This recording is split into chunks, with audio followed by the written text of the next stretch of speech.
MP विधानसभा के सबसे वरिष्ठ विधायक पूर्व मंत्री गोपाल भार्गव की सोशल मीडिया पोस्ट से हड़कंप मच गया है। इस फेसबुक पोस्ट में गोपाल भार्गव ने लंबा चौड़ा लेख लिखते हुए समाज का बच्चियों के साथ हो रही दुष्कर्म की घटनाओं की तरफ ध्यान खींचा है। उन्होंने सवाल खड़ा किया है कि इन परिस्थितियों में क्या हम रावण दहन के अधिकारी हैं। उनकी इस पोस्ट को लेकर वर्तमान राजनीतिक परिस्थितियों को देखते हुए तरह तरह के कयासों और अटकलों का दौर शुरू हो गया है। कांग्रेस ने तो मध्य प्रदेश की कानून व्यवस्था से जोड़कर गोपाल भार्गव की फेसबुक पोस्ट का समर्थन कर दिया है। पूर्व मंत्री गोपाल भार्गव ने सोशल मीडिया प्लेटफॉर्म पर पोस्ट की है, जिसमें उन्होंने सवाल उठाया है कि वर्तमान परिदृश्य में क्या हम रावण दहन के अधिकारी हैं। उन्होंने लिखा कि नवरात्रि का पर्व चल रहा है और हम एक तरफ दुर्गा पूजन और कन्या पूजन की खबरें अखबारों में पढ़ते हैं, दूसरी तरफ पेज में 3 साल और 5 साल की अबोध बालिकाओं के साथ दुष्कृत्य और उनकी हत्या करने की खबरें भी लगातार पढ़ने और देखने में आती हैं। मैंने यह भी गौर किया है कि दुनिया के किसी भी देश में मुझे ऐसे समाचार पढ़ने या देखने नहीं मिलते। पूर्व मंत्री गोपाल भार्गव ने कहा, जो मेरी पोस्ट को समझ गया समझो वह समझदार है।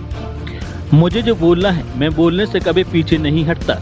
मेरी पोस्ट को राजनीतिक नजरिए से ना देखा जाए। आज हम जो पढ़ते और सुनते हैं वह बहुत पीड़ादायक है। जो मेरी पोस्ट को नहीं समझ पाए, मुझे तकलीफ इस बात की कि उनका बौद्धिक स्तर कितना है। मैंने बहुत ही मन के अंदर का जो भाव था उसको मोबाइल के माध्यम से या फेसबुक के माध्यम से या ट्विटर के माध्यम से मन के भाव का प्रकटीकरण किया था। किस प्रकार का परिवेश आज हमारा है, बताइए आप। कौन दिन अखबार में खबर नहीं आती कि आज 3 साल 5 साल 6 साल या वरिष्ठ कोई भी आयु में भी ज्यादा हो कम हो बच्ची हो, एक भी दिन बता दो उस अखबार में खबर नहीं हो, किसी भी राज्य का विषय हो, कि जहां रेप नहीं हो रहा हो, बलात्कार नहीं हो रहा हो। तो जब ऐसा समाज हमारा हो गया है तो फिर हम दशहरा पर जब रावण का पुतला दहन करते हैं तो फिर हमें क्या अधिकार है रावण के पुतला दहन करने का। हम पहले रावण की एक ही बात थी, उसको मोक्ष चाहिए था तो सीता माता का हरण किया उसने, यही आता है दृष्टांत में, समझ में। तो लेकिन रावण का जो वध करते हैं लोग, तो मुझे ये समझ में नहीं आता क्या वो रावण से ज्यादा विद्वान है, ज्ञानी है, मान के चलो कि उतने बड़े वो रावण ने त्यागी या शीश काट काट के जैसा बताते हैं प्रसंग धार्मिक ग्रंथों में, या वो बहुत बड़ा भक्त था शिव जी का। तो क्या ऐसे लोग जिनने कभी शिवाष्टक, लिंगाष्टक, बेलवाष्टक या शिव तांडव का, रुद्राष्टक का, किसी का एक श्लोक भी जिनने नहीं आता हो, सुना नहीं हो, पढ़ा नहीं हो, उसको रावण को मार रहे। तो ये आखिर क्यों हो रहा है? पहले हम ये देखें कि हम क्या रावण से अब बेहतर हैं? जो मार रहे हैं दारू पी के टुन्न हो के हैं, और निर्बल, अरे वो तो महाबली था, उसकी कितनी बड़ी सेना थी, कितना बड़ा परिवार था, कुटुंब था, सोने की लंका थी, धन धान्य सबसे संपूर्ण था। आप मान के चलो, और ऐसे लोग मरियल से लोग टीबी पेशेंट उसको मार रहे हैं। तो हम पूछ रहे क्या हमें अधिकार है? नंबर 1। और उसके पीछे मेरा ये कारण कि जो बच्चियों के साथ हो रहा है, अच्छा महिलाओं के साथ भी गलत है, जो बच्चियों के साथ हो रहा है, तो आजकल हमें हो क्या गया?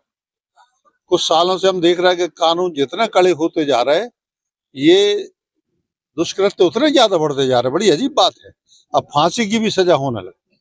हमारे इसी मोहल्ले में घटना हुई थी, जहां मैं खड़ा हूँ, इसी मोहल्ले में घटना हुई थी 2 साल पहले, और उसके बाद फांसी हुई थी। फांसी की सजा हुई थी, क्या नाम था उसका? नाम क्या था?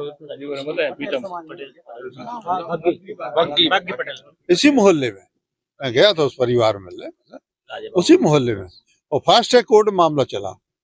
लेकिन इस प्रकार के देश में राज्य में रुके नहीं। तो हमें इस बात में बहुत चिंतन करना होगा, मनन करना होगा। अब जागी रही भावना जैसी, अब जिसको जिस प्रकार से उसका अर्थ लगाना हो लगाए, लेकिन मेरे मन के भाव थे और मैं अपने भाव को कभी छुपाता नहीं। किसी को जो भी समझना हो समझे, लेकिन अंतरात्मा से समझौता करके ना हमने कभी राजनीति की है। ये इसको राजनीति से ना जोड़ा जाए। कतई नहीं। इसको जो राजनीति से जोड़ेगा, मैं मान के चलता हूँ, ना तो वो राजनीतिक है, ना वो विचारक है, और ना वो समाज का सुधारक है, और ना वो ऐसे वर्ग का शुभचिंतक है जो नारी पूजन। क्योंकि दशहरा चल रहा है, हमारा नवरात्रि का पर्व चल रहा है, कन्या पूजन होता है, घर घर में होता है। नवमी के दिन अभी, और जब दशहरा हो जाएगा उसके बाद कन्या के लिए निमंत्रण करते हैं 10, 5, 15 कन्याएं, जितनी जिसकी हैसियत होती है। कई गांव में फेरी लगाई जाती है, चलो कन्या भोज, कन्या को जलाते, तिलक करते, टीका करते, भोजन करते हैं, 10, 5 रुपया, 2 रुपया जितना भी होता कन्या के लिए देते हैं। ये कन्या पूजन का देश है, और उसमें जब ऐसी घटनाएं हो रही हैं तो हमें एक बार पूरी समीक्षा करना पड़ी समाज को। मैं अपने धर्मगुरुओं से भी कहूंगा कि वो ऐसा समाज बनाए। देखो, कानून से बहुत कुछ नहीं हो पाएगा, धर्मगुरु इस बात को बताएं कि ये बहुत बड़ा पाप है। सिर्फ हम कुछ इसके बारे में कुछ भी लिखते रहे, दीवार पे कुछ भी करते रहे, ऐसे नहीं। उस आदमी के लिए मैं तो सोच रहा हूँ, हम कुछ सालों से हमारा दिमाग फटा जा रहा है कि आखिर 3 साल 2 साल की बच्ची के साथ कैसे करते हो। कैसे बड़े राक्षस होंगे तो रावण के ही बाप हुए, रावण के बाप हुए कि नहीं हुए? तो 3 साल की बच्ची के साथ जना करे, उसको क्या अधिकार है संसार में रहने का? ये मन के भाव थे जो उस दिन हुए। अब जिस व्यक्ति को जो कुछ भी समझना हो समझे, और आत्मा मार के कभी राजनीति करता नहीं।